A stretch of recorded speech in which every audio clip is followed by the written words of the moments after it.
Boa noite a todos. Deixa eu passar o radar aqui primeiro. Eu sempre brinco que o pastor tem um radarzinho assim que detecta quem que tá, quem que não tá. Aí a gente vai sentindo cada domingo que passa, se tem alguém que está faltando muito, cada um tem o seu lugarzinho assim, né? Mas estou vendo aqui muita gente aí, e depois durante a semana a gente pega essas imagens do radar aqui e analisa às vezes, né? O que faltou lá? E o pastor Edmar tem uma memória para isso que é fantástica. Cadê o pastor Edmar? E nomes também, né? E tal não veio, e tal não veio.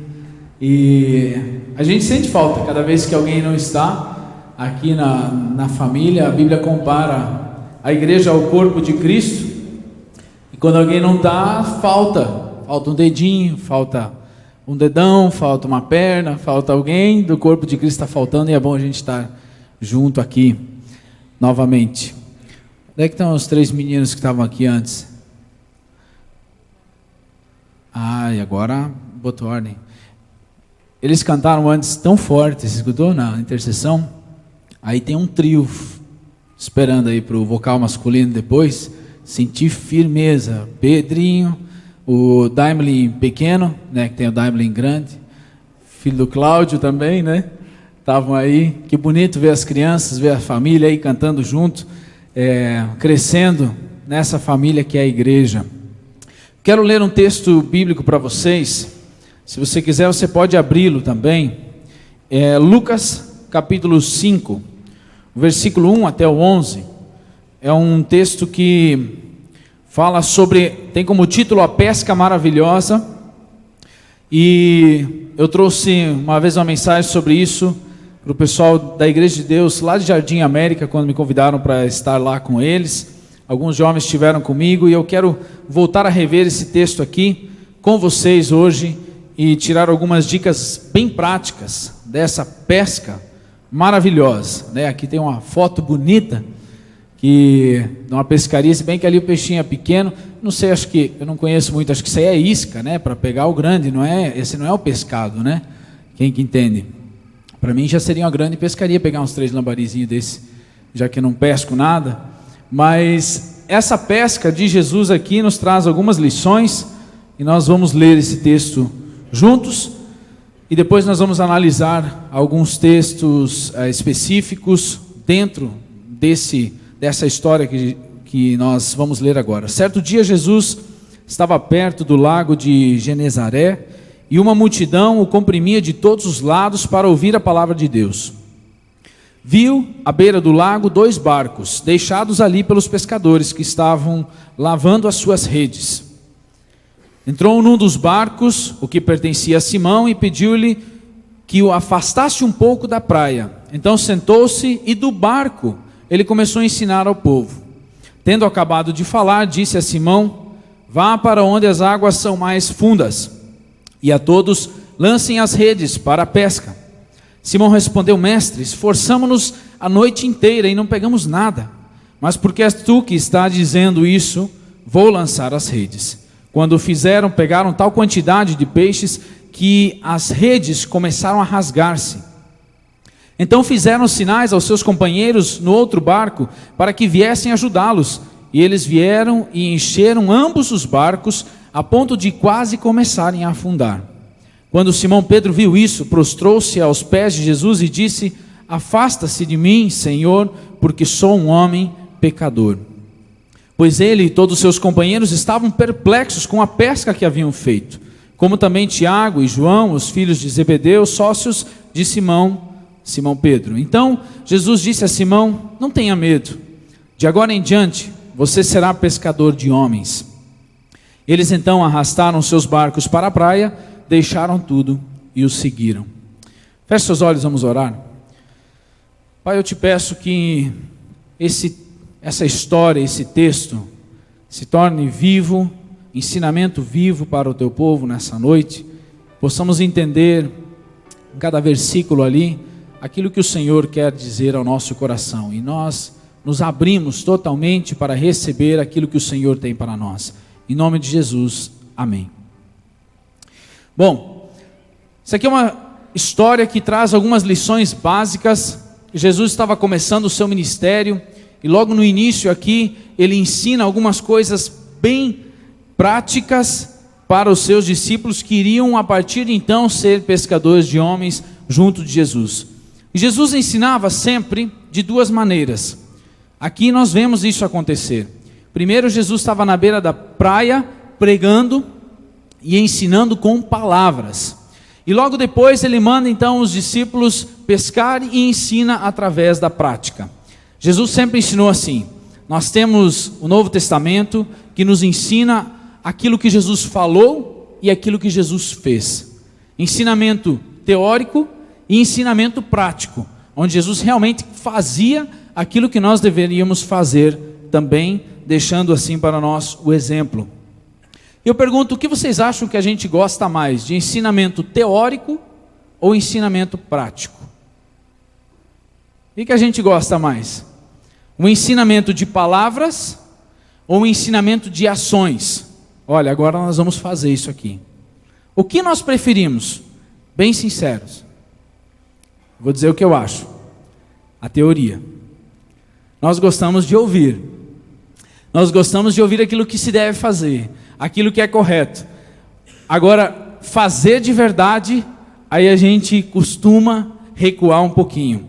Jesus terminou aqui a mensagem, e aí nós vemos a primeira coisa que Jesus fez. Ele ensinava o povo, e o versículo 4 de Lucas 5 diz o seguinte: tendo acabado de falar, terminou o ensinamento teórico, ele disse a Simão: vá para onde as águas são mais fundas, e a todos lance as redes para a pesca.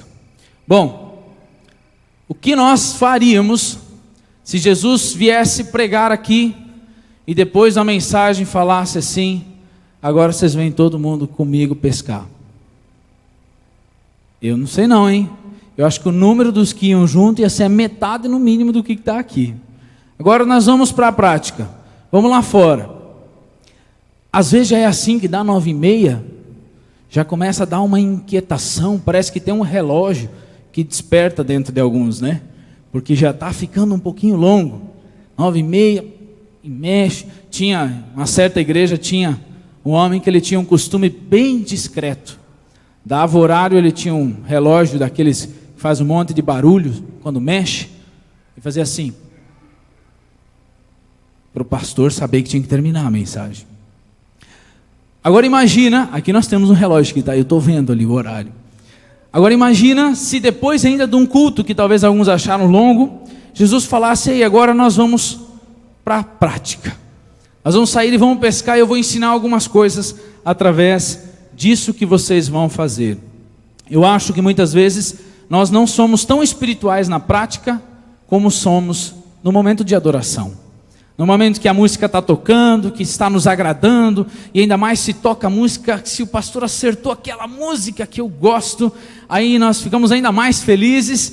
Mas quando chega o trabalho prático, a gente deixa a nossa espiritualidade um pouco e preferimos a teoria, porque ela exige uma atitude da gente. E Jesus aqui ensinou dessas duas maneiras. E quando foi para o negócio prático, eu quero que a gente observe aqui como Pedro reagiu. Pedro disse assim: Senhor, mestre, esforçamo-nos a noite inteira e não pegamos nada, mas porque é tu quem está dizendo, vou lançar a rede. Simão Pedro não era um cara muito tranquilo. Ele era alguém mais impulsivo, assim, um pouco mais enérgico. E aí imagine esse homem que pescou a noite inteira. Pescar não é uma coisa fácil, principalmente quando não é um hobby, é uma profissão. Você não pesca só para ver o peixe e largar, você precisa levá-lo para casa para ter o que comer. Essa era a realidade de Pedro. E aí ele pesca a noite inteira e não dá certo, e não dá certo. E aí chega Jesus e fala: agora você vai pescar de novo. De manhã, eles chegaram da pesca, teve o sermão, teve o culto, estavam lavando as redes, e aí Jesus fala: agora vocês voltam e jogam lá onde está mais funda a água. Pergunto para vocês, quem era o pescador profissional aqui, Pedro ou Jesus? O que Jesus era de profissão? Conhecido como um carpinteiro. Então esse mestre, Jesus, que entendia do Antigo Testamento e entendia de carpintaria, chega para um pescador profissional, que é o Pedro, que já está acostumado a pescar, e fala: agora você joga lá onde é mais fundo. Eu acho que Pedro deve ter se segurado assim primeiro, falando: quem é você para mandar eu pescar de novo? Porque quando fala em pescaria, cada um tem uma opinião melhor de como que se pega peixe. Eu imagino que Pedro tinha também as táticas dele. Mas aí Jesus vem e fala: agora vocês vão de novo e joga lá onde está mais profunda. A água é mais funda. E aí Pedro nos dá uma lição. Esse homem, que era impulsivo, é um homem enérgico, nos dá uma lição de autocontrole e de resposta que nós queremos aprender aqui com ele. Primeira coisa que eu aprendo aqui bem clara é que a obediência não está ligada à compreensão. Pergunto: Pedro entendeu a razão de ir pescar de novo e jogar de novo as redes, sendo que pescou a noite inteira? Ele entendeu? Até tal momento não. Olha, não estou entendendo nada do que está acontecendo aqui, deve ter dito por dentro. Ele não estava entendendo por que agora, depois de uma mensagem bela, espiritual, voltar para as águas e jogar de novo. Mas ele obedece, porque nós, quando somos filhos, nós não entendemos tudo que o nosso Pai no céu quer. Quem tem filhos sabe disso. Os filhos falam: não, mãe, não é assim, eu preciso disso, mãe, eu quero aquilo, mãe, eu tenho que fazer isso. E o pai diz que não, o filho entende? Não. Mas cabe a ele o quê? Obedecer. Se não, palmada não pode mais não? Ah, lá em casa não sei. É que assim, existem as leis do país e as minhas dentro de casa. Espancar também não. Mas impor o respeito e educar as crianças é necessário. E aqui, sem comentários, seria outro tema agora. Nós aprendemos essa realidade: filho obedece mesmo que não entende. Pedro não entendeu por que pescar de novo. E quando Deus nos manda alguma coisa, às vezes a gente não entende. Tem coisas na Bíblia que você vai ler e vai falar assim: eu não entendo por que é isso. Mas a obediência não está ligada à compreensão, por isso obedeça, que vai fazer bem para você. Amém? Filhos? Amém? Claro, mesmo que a gente não entende, mas é para obedecer, e Pedro fez isso. Outra coisa que eu vejo aqui, que a obediência não está ligada ao prazer. Depois de pescar a noite inteira, vocês acham que Pedro estava com vontade de voltar para a água? Não tinha nenhum prazer conectado a essa obediência.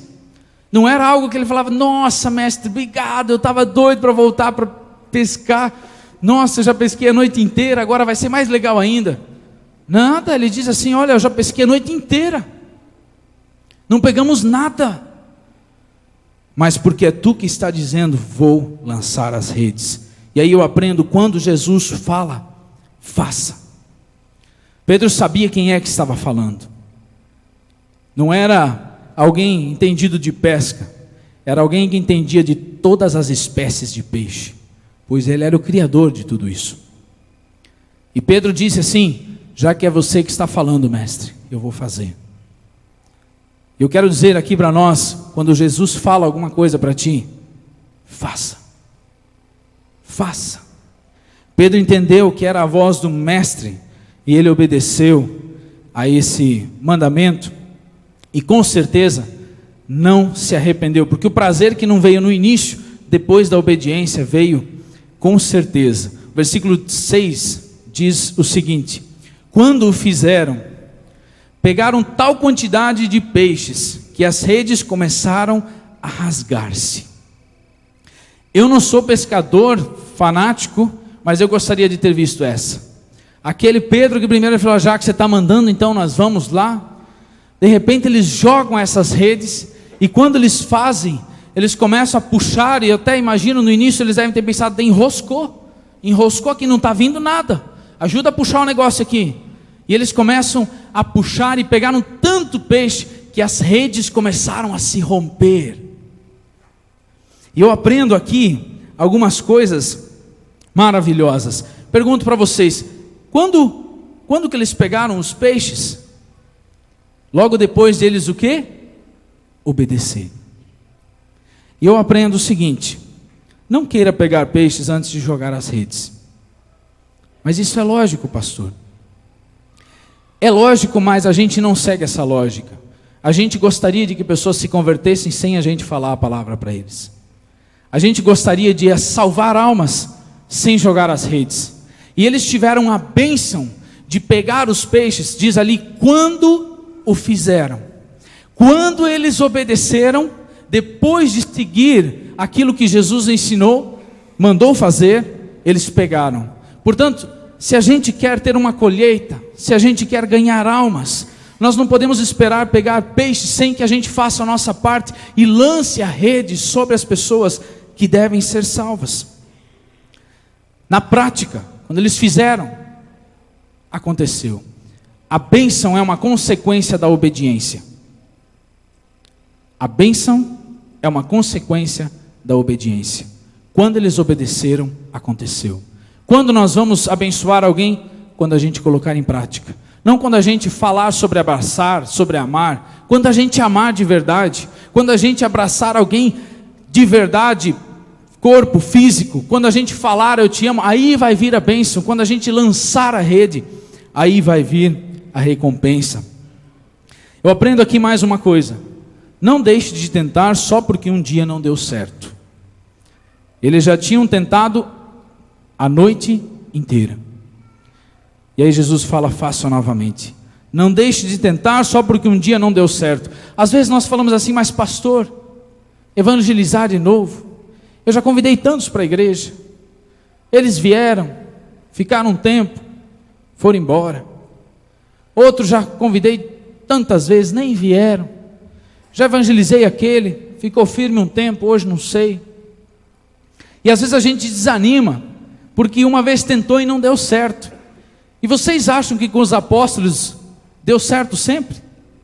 Toda vez que Jesus proclamou a palavra, as pessoas se converteram? Não, mas a rede deve ser lançada. Não deu certo com outra pessoa, mas pode dar certo com o próximo. Não é porque um dia não deu certo que não vai dar certo novamente com alguém diferente, talvez. Por isso, se algum dia você já tentou e não deu certo, não quer dizer que não vai dar certo na próxima vez. Evangelize de novo, convide de novo, fale de Jesus de novo, porque quando Jesus manda, nós devemos obedecer. O versículo 7 diz: então fizeram sinais aos seus companheiros no outro barco, para que viessem ajudá-lo. E eles vieram e encheram ambos os barcos, a ponto de quase começarem a afundar. Os barcos, depois da obediência, ficaram tão cheios de peixe, que eles tinham que até ficar se equilibrando lá em cima, para que o negócio não afundasse. Eu fico imaginando, se um dos discípulos era mais gordinho, eles devem ter falado para ele: você não se mexe, cara, porque se você for para um lado, vira todo o negócio. Magrinho, você aí, ó, joga um pouco de peixe para cá, porque senão o negócio aqui vai virar. Imagina o aperto que foi o negócio. E ter alguém mais cheinho nessas horas é uma beleza. Traz emoção ao barquinho. Deve ter sido assim. Ei, cuidado, espalhe os peixes aí, nós estamos quase afundando. A consequência da obediência deles foi tanta alegria, que eles ficaram surpresos com tanta bênção no barco, sem saber direito o que fazer. Mas essa é uma consequência da obediência, de nós fazermos aquilo que Jesus mandou. O versículo 8 diz que quando Simão Pedro viu isso, prostrou-se aos pés de Jesus e disse: afasta-se de mim, Senhor, porque eu sou um homem pecador. Então Jesus disse a Simão, e aqui está o principal do texto de hoje: não tenha medo, de agora em diante você será pescador de homens. Pescador de homens. Jesus queria ensinar alguma coisa de peixe para eles? Jesus estava interessado nos peixes? Não. Em algum momento a intenção de Jesus foi falar de peixe nesse milagre? Qual que era o alvo dele? Mostrar que nós deveríamos ser pescadores de homens. Peixe sempre teve valor de peixe e homem sempre teve valor de homem. Animal sempre teve valor de animal e ser humano sempre teve valor de criatura principal de Deus. O alvo dos discípulos era salvar pessoas. almas.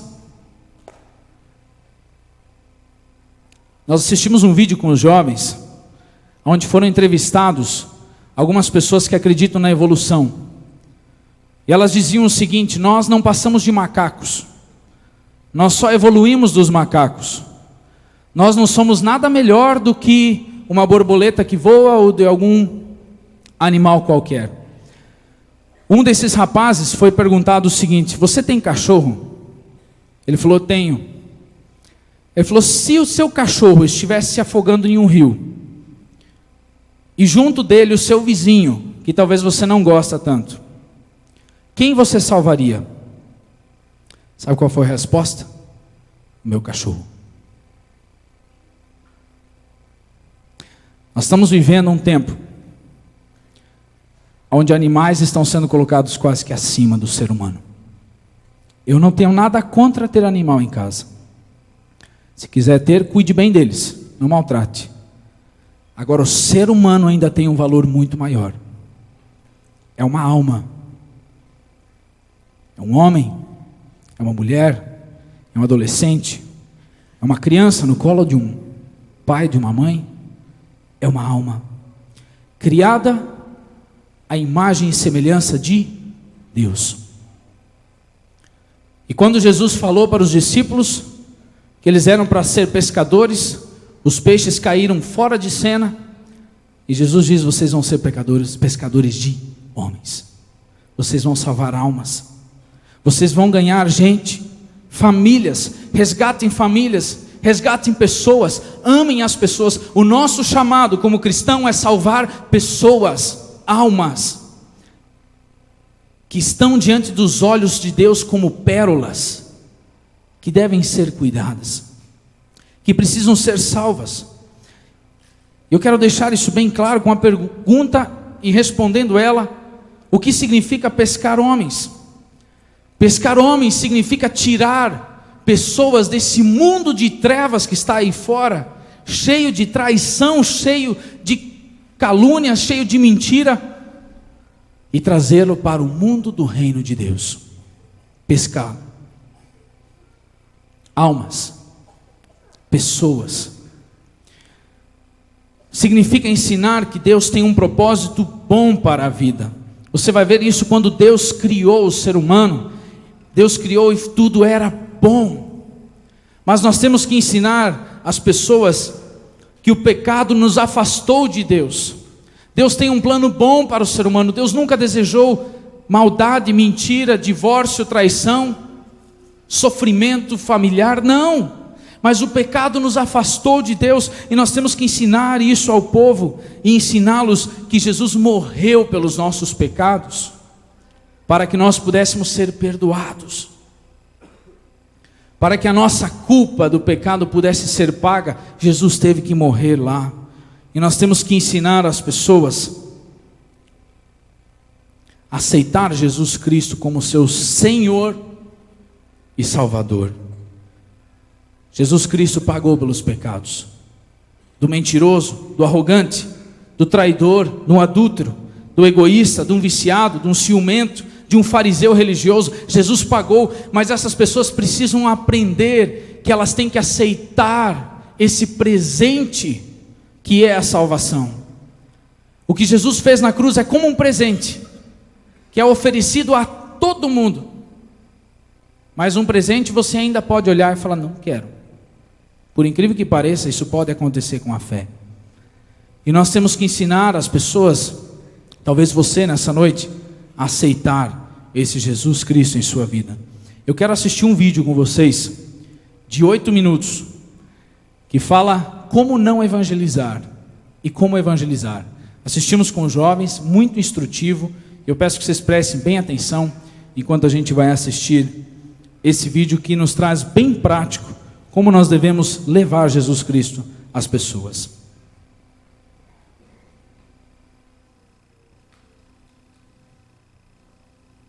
Aqui vão algumas dicas do que você deve e não deve fazer quando for evangelizar. Para começar, conquiste a atenção da pessoa. Às vezes é preciso coragem e criatividade. Jesus te ama! Mais 300. Olha Jesus, compra um, leva 3 em o Pai, o Filho e o Espírito Santo. Água de coco ou água da vida, pra mim não tanto faz. Leva Jesus porque Jesus é mais. Olha, valeu a tentativa. Mas tente ser mais suave, não faça pressão. Experimentar? Quer experimentar? Hein? Aqui, ó. Aqui. Quer experimentar Jesus? Quer experimentar Jesus? Aqui? Não? Hã? Aceitar Jesus? Ei, conhece Jesus? Conhece? Jesus? Tem Jesus? Não? Puxa. Também não precisa ser tão discreto assim. Seja mais natural. Ei, Tchurbinha! Tudo batuta aí, piazada? Só, ei, guri, Jesus te ama, meu. Só, pode escrever. Não, o que você está fazendo? Seja você mesmo, não force a barra. E aí, cara? E aí, velho? Obrigado.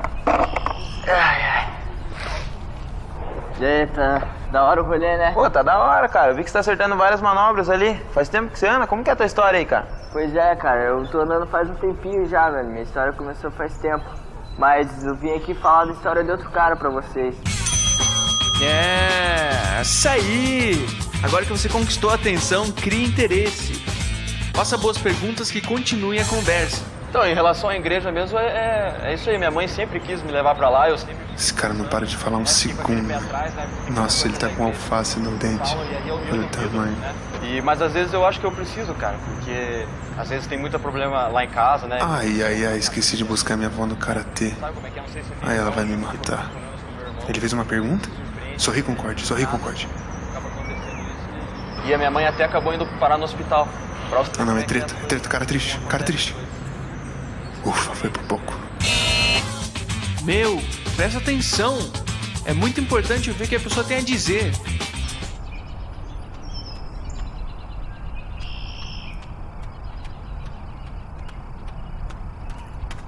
Pô, que bom que você me chamou pra correr, viu? Meu, tô muito estressado esses últimos dias, cara. Eu nem sabia que você corria, meu. Ih, cara, isso aqui é minha segunda casa. Bato cartão aqui todo dia. Mas hoje eu te chamei, mas é pra gente conversar mesmo. Sério, meu? Sério. Pô, cara, tava precisando disso, viu? É isso aí.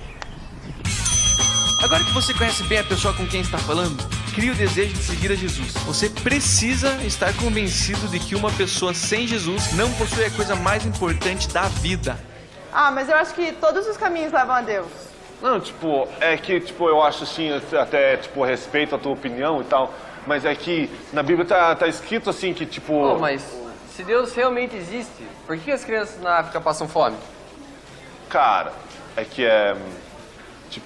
na África, eles são, não sei. Meu amigo, sem o Espírito Santo vai ficar difícil. Cara, tô arrependido. Bebi demais ontem e acho que eu devia parar de fazer isso. Sei como é. Já vivi assim também.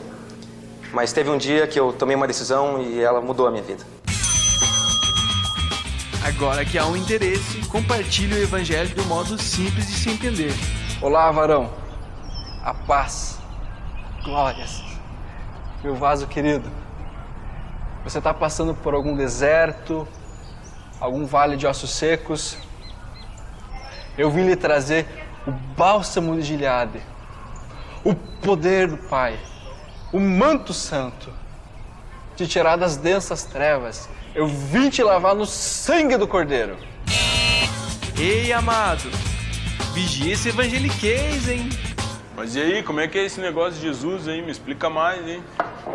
Bom, vamos começar lá em Gênesis, onde começou tudo pelo começo. Espera aí. Salomão gerou Roboão.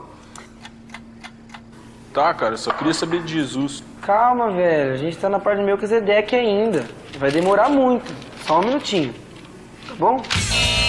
Sem exagero e enrolação. Seja claro e direto. Tente usar os 4 pontos principais. Número 1.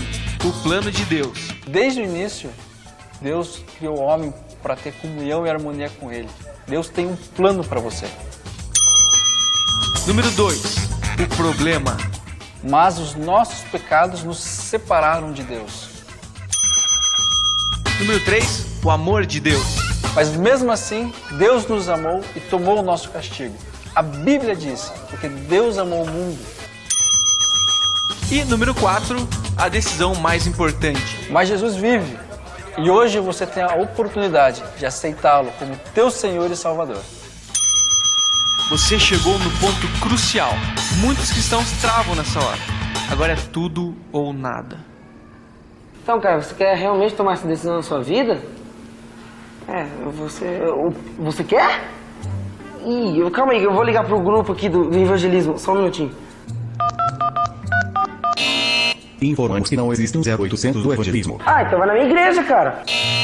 Cara, daí quando ele falar alguma coisa assim, tipo, levanta a mão, você levanta a mão rapidinho que aceita, já era. Cara, tá tudo aqui na Bíblia, pega pra você, depois você me devolve. Alô, pastor? Tem um cara aqui que aceitou Jesus, fala com ele aqui rapidinho, só um minutinho. Então, você quer mesmo entregar sua vida pra Jesus? Legal, vamos aqui então, só umas perguntinhas básicas que eu tenho que fazer pra você. Coisa rápida. Jesus morreu numa... terça-feira. Outra, vamos pra outra. Quantos animais, essa é capciosa, quantos animais tinham na Arca de Moisés? Não tenha medo desse passo. Apenas pergunte. Amiga, você quer receber Jesus? Então repita essa oração comigo. Senhor, obrigado porque naquele dia, chuvoso e nublado, você me libertou de todo o principado e potestade. Para eu repetir isso? Uhum. Senhor, obrigada pelas tempestades e principais postagens. Não. Preste atenção no que eu vou falar. O ponto em que eu quero chegar é: todo cristão tem o chamado e o poder de levar outras pessoas a Jesus. Isso nos foi dado pelo Espírito Santo. Faça uma oração simples, algo que possa ser repetido de coração. Seja sincero, seja você mesmo. Você crê que Jesus morreu na cruz pelos seus pecados? E você crê que Jesus ressuscitou dos mortos? Você quer entregar a tua vida a Jesus? Então faça essa oração comigo. Senhor Jesus, eu creio que você é o Filho de Deus. E creio que morreu por mim. Perdoa os meus pecados. E entre em meu coração. Eu creio que ressuscitou dos mortos. E que hoje vive. Eu te aceito como meu Senhor e Salvador.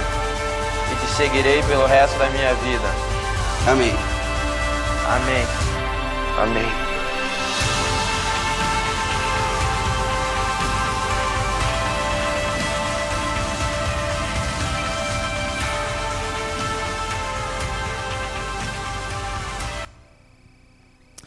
Até aqui. Isso foi uma campanha que teve de um dia de evangelização global, que passou esses dias, mas vocês percebem como a gente complica aquilo que é simples? A gente complica aquilo que é simples. E como é bom e como é maravilhoso quando alguém pode aceitar a Jesus Cristo como seu Senhor e Salvador. Essa oração de entrega é uma oração tão simples e ao mesmo tão poderosa. Sabe por quê? Porque a partir de então, o Espírito Santo, Jesus Cristo, passa a habitar na vida dessa pessoa. E nós, como cristãos, não podemos ter medo de chegar a esse passo, ter medo de oferecer aquilo que tem de mais precioso, que é a salvação de uma alma. E eu gostaria hoje de fazer essa oração com vocês. Gostaria de fazer essa oração porque talvez tenha alguém aqui que nunca fez. E talvez você que já fez, pode repetir junto a ela, para animar e fortalecer ainda mais a fé daquele que nunca entregou a sua vida para Cristo. E eu creio que se alguém hoje faz essa oração e diz: Senhor, entra na minha vida, eu creio que um nome a mais é escrito no livro da vida. E a Bíblia diz que os céus se alegram muito mais por um pecador que se arrepende do que por 99 justos que não precisam de arrependimento. Eu gostaria de que nós, como igreja, não esqueçamos desse nosso chamado de convocar as pessoas a aceitarem Jesus Cristo em suas vidas. Eu quero pedir que vocês fechem seus olhos e nós vamos orar, bem simples. essa oração. Se você já fez essa oração alguma vez, você pode repeti-la em voz alta para apoiar ainda mais aquele que talvez vai fazer pela primeira vez. Diga assim: Senhor Jesus, eu creio que o Senhor é o Filho de Deus. Eu creio que morreu por mim. Perdoe os meus pecados. Entre em meu coração. Cuida da minha vida. E ajude-me a ser fiel até o fim. Amém. Amém.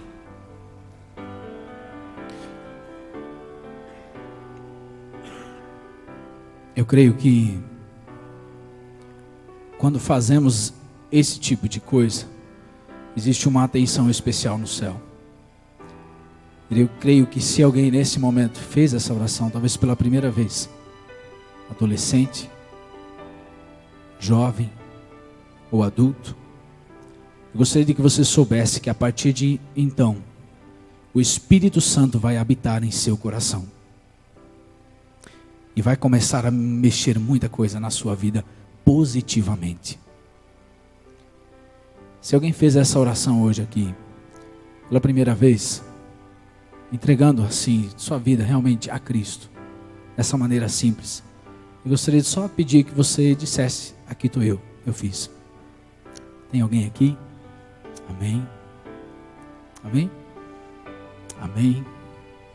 Amém. Quantas pessoas? Um passo tão simples. Amém. Mas tão poderoso. Amém. Que Deus te abençoe. A partir de hoje, lá atrás, a partir de hoje o nome de vocês está escrito no livro da vida.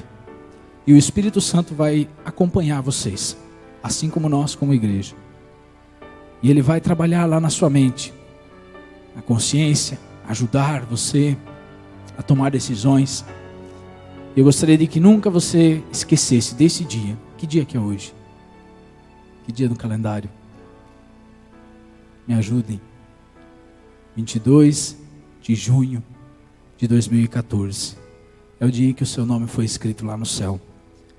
E o dia em que você chegar lá, o Senhor Deus vai te receber para a honra e glória do nome dEle. Amém? Igreja, vamos dar um bem-vindo à família de Deus a essas pessoas com um aplauso. Sejam bem-vindos.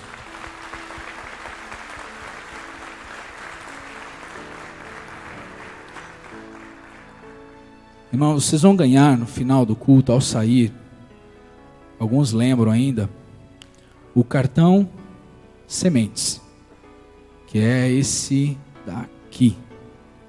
De um lado vocês têm algumas dicas para você preparar o terreno da pessoa. Do outro lado você tem espaço para colocar alguns nomes, 5 nomes. E aqui eu gostaria de desafiar a igreja novamente. Nós fizemos isso há uns 6 anos atrás. De você anotar alguns nomes, 5 que você lembra, de pessoas que poderiam aceitar esse mesmo Jesus que vocês aceitaram hoje, ou que há muito tempo já. E que vocês estivessem orando por essas pessoas, com fé de que algum dia Deus venha transformar a vida delas também. Tá bom? Aceita esse desafio? Só levam para casa, anota lá um nome, deixa em algum lugar onde você pode estar como família, relembrando e orando por essas pessoas, porque essa palavra não é só para nós, ela é para o mundo todo. E Deus quer fazer de nós pescadores de homens, de gente. Amém? Convido o pastor Maico para chegar e a equipe de louvor. Nós queremos terminar cantando aquela música que diz: permaneça em mim. Eu quero deixar aqui o convite, se alguém gostaria de conversar com algum pastor, falar: olha, me explique ainda mais, nós estamos a semana toda aqui, pode vir sempre, qualquer horário, a gente está aqui para conversar, para que tudo isso que começou hoje, na fé de alguns, possa continuar, todo esse ensinamento tenha uma sequência até o fim da vida de todos nós.